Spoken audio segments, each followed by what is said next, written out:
Hey everyone, so today I just wanted to make a quick video on lasers and how executing your lasers differently can produce very different results. So this is a bit of a concept I talked about in my lesson with Sully, and I thought it'd just be good to have like a visual explanation of it because we couldn't really find a situation where he does both types in-game. So you'll see here that I've set up a Falcon bot and he's going to do a full dash forward jump nair, and Falco's going to do a full retreating laser, so he's going to dash back jump and then turn around laser, and you'll see that the laser wins. Now this is important because a lot of the time you're in this like scrappy situation as Falco where you can't really laser in place because you're scared of getting naired by Falcon. But what this allows you to do, and especially on the bigger stages, is to just like reset to neutral and just be like, I'm just going to get a laser out, and you can't really do anything about it. And you can see this also works versus Falcon doing up air as well. Oops. Just play this a few times. So that's that. So what I thought I'd do is I'd give a more practical like example. So here we have Falco's whiffing his back air. And then he does the laser that a lot of Falcos do, where they kind of like dash, turn around, jump laser. And this gets naired a lot of the time by Falcon at this spacing. But then if we do the other laser that I just showed, you'll see it actually beats out the nair. So yeah, again, this is really important because usually it feels like you can't get a laser out at all on Yoshi's because it feels like Falcon's nair like covers the whole stage. But if you're good at this laser, a lot of the time you can actually like squeeze a laser in spots where like most Falcos couldn't. And like this is super important on all stages really. Like on Yoshi's it lets you get out lasers when you normally couldn't, and on Dreamland it just lets you abuse the space you have more. Because the only downside to this laser is that you need a lot more space. Because see, you end up over here like under the platform by the ledge, instead of in this clip where you end up like under the side platform.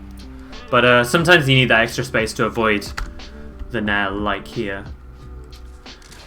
And I also thought since the video with Sully was on Moth, I thought I would show an example with Moth as well.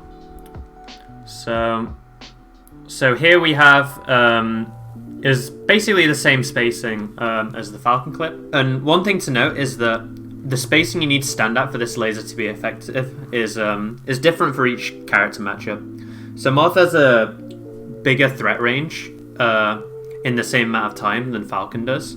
So you'll see that we're at roughly the same spacing, but Moth can actually wave dash forward smash. So what you'd need to do versus Moth is stand a bit further back. So I'm going to pivot, and then I've set up this spacing now. And you'll notice even at this spacing, if you do the normal laser that Falcons like to do, the backflip, the dashback backflip laser, then you actually still get forward smashed. So I'll play that again. But then if you set up this spacing and then do the full retreating laser that I showed earlier, then you'll notice that I don't get forward smashed. And again, like, this is so important because you can literally die for doing this laser, right? Like, you could have got tippered for that as well. So it's just something to keep in mind is like knowing the spacings of where you can get a safe laser out, because having the option to just retreat and reset to neutral and they can't do anything about it is just so powerful. And if they do ever try to contest it, then you either get a laser close to them like what happens here, or you can just start calling them out at this range. Like I could be here and then just start doing like aerial in place or like approaching aerial. So yeah, it's just like a really good option to be aware of and to be good at executing. And knowing these like ranges that each character can hit you and can't hit you at is just super important.